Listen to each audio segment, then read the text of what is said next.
네, 주안에서 문안합니다. 이 방송을 시청하는 분들 중 몇 분이 저에게 이단이 무엇인가, 기독교에 왜 이렇게 이단이 많은가 하고 질문을 했습니다. 그래서 오늘은 말도 많고 탈도 많은 이단에 대해서 알아보겠습니다.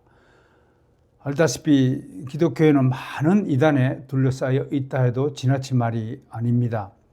이렇게 기독교에 이단이 많이 출몰하는 이유를 굳이 설명하자면 기독교가 진짜이기 때문이라고 말씀드리고 싶습니다.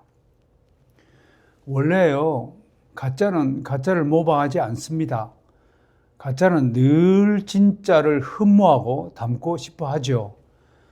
언젠가 제 지인 중 한 분이 롤렉스 시계를 차고 자랑한 적이 있습니다. 그래서 제가 그게 진짜요? 라고 물으니까 그분은 곧바로 자신의 시계가 이웃 국가에서 만든 가짜 시계라고 실토했습니다. 이단들도 마찬가지로 기독교가 유일한 진짜임을 알기에 어떻게 하든 모방하는 것이 아닌가 생각해 봅니다. 그러나 보통 사람들도 이단이라고 하면 일단 경계를 합니다. 사실 기독교의 사회는 수많은 이단의 출몰과 활동들로 인해 극도의 피해를 입은 사례가 비일비재합니다.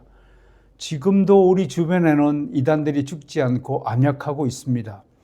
특히 우리나라의 사이비 이단에 속한 종교단들이 많기로 유명합니다. 참으로 씁쓸한 일이 아닐 수 없습니다.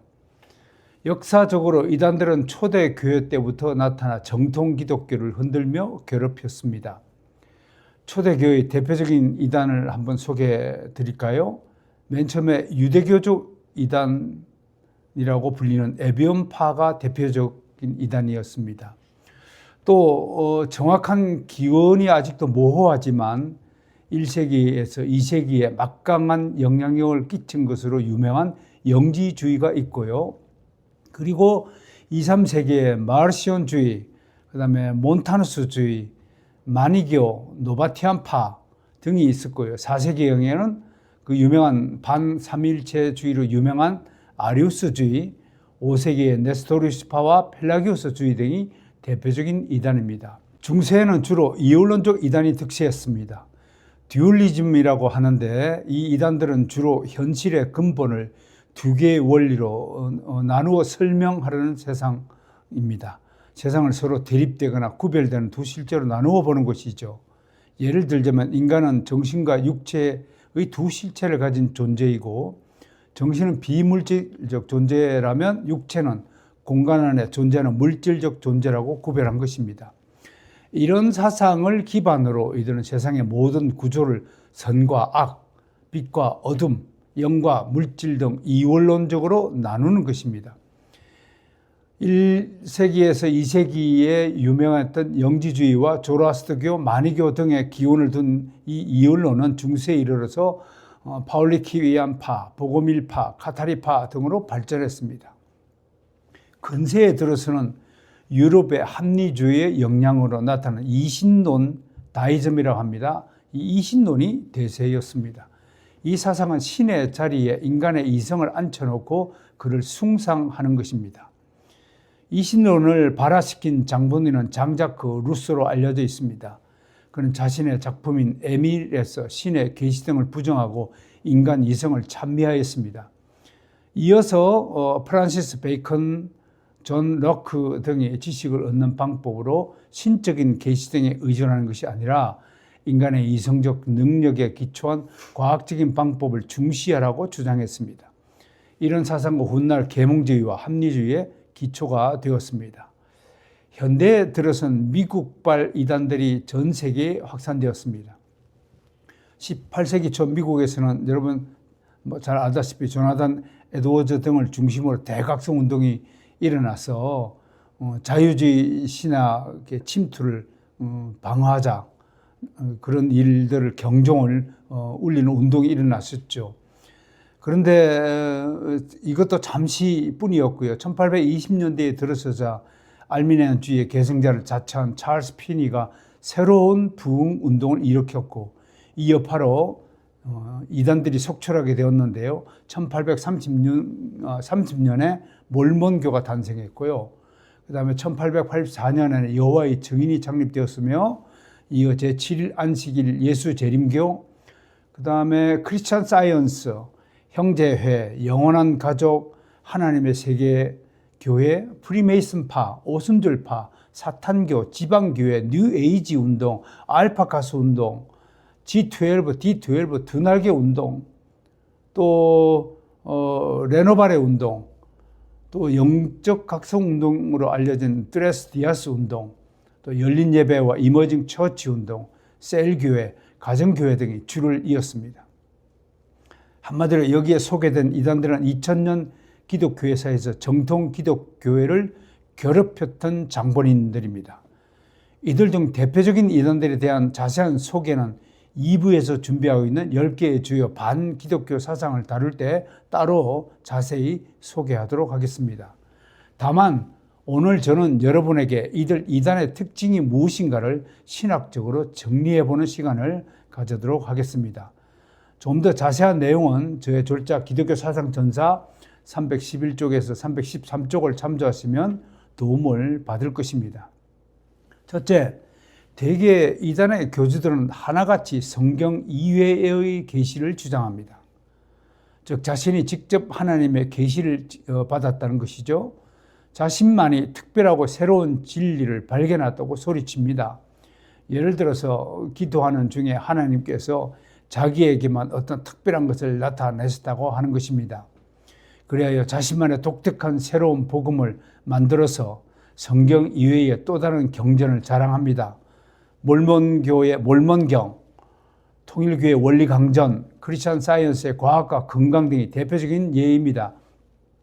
우리나라에는 최근에 허모 씨가 자신이 새로운 구세주라고 자신을 소개하며 백성을 미혹하고 있습니다.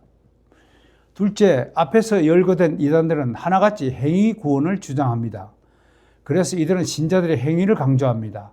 예를 들어서 성령의 체험이나 구원의 확신을 가지기 위해 매일 철야 예배에 참석하라고 강요하거나 이웃에 대해 선행을 말하면서 헌금을 강요합니다. 여호와의 증인 측에서는 천년의 끝에 가서 있을 심판의 기초는 천년왕국 기간에 그들이 행한 행위가 된다고 강조합니다. 유니테리언파는 사람의 성품이 구원의 기준이 된다고 가르칩니다. 셋째, 주요 이단들은 정통교회가 증언하는 예수가 아니라 자신들이 만들어낸 또 다른 예수를 소개합니다. 예를 들어서 크리스찬 사이언스는 예수 그리스도는 이상적 진리요 신적 이상이거나 하나님의 영으로 말합니다. 여호와의 증인은 예수는 그의 아버지 여호와에 의해 처음으로 유일하게 직접 창조된 분으로 소개하면서 우주에서 둘째로 위대하신 인격이라 말합니다. 그럼에도 그들은 자신들이 피조물이라고 주장하는 예수님을 예배하는 이중성을 보입니다. 몰몬교에서는 예수 그리스도는 여호와로서 창조시 엘로힘 아버지의 지배인이었다고 소개합니다. 그들은 삼일체 하나님을 따로 구별하면서 예수 그리스도는 성부 아버지보다는 위대하지 않지만 성령 하나님보다는 더 위대하신 분이라고 말합니다. 넷째, 가장 심각한 것으로 이들 이단은 성경을 재해석하는 일을 서슴지 않는다는 것입니다. 분명히 그들은 기존 성경을 부정하지는 않습니다. 그래서 사람들이 미혹당하기 쉬운 것이죠. 대신에 이들은 자신들만이 성경의 비밀을 해석하는 열쇠를 받았다고 주장합니다. 대개 이들의 공통된 특징은 정규적인 신학 수업을 받지 않고 거의 독학을 통해 검증없는 지식을 자랑하는 것입니다. 나아가 이들은 오직 직접적인 계시를 받았으며 하나님으로부터 놀라운 능력을 전수받았다고 주장합니다. 특히 여호와의 증인에서 사용하는 새 세계 번역 성경은 여러 군데 이런 흔적들이 있습니다.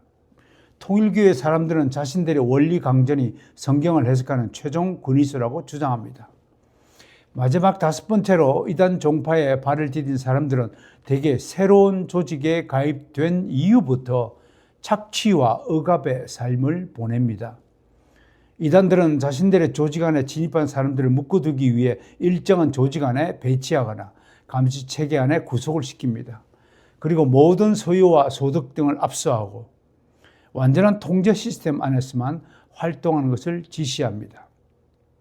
그래야 개인뿐 아니라 가정의 파괴로 이어지고 급기야 심각한 사회적 문제로 봐라 합니다. 지금 정치적 자금 제공 등으로 수사를 받고 있는 뉴천지가 대표적이라고 할 것입니다.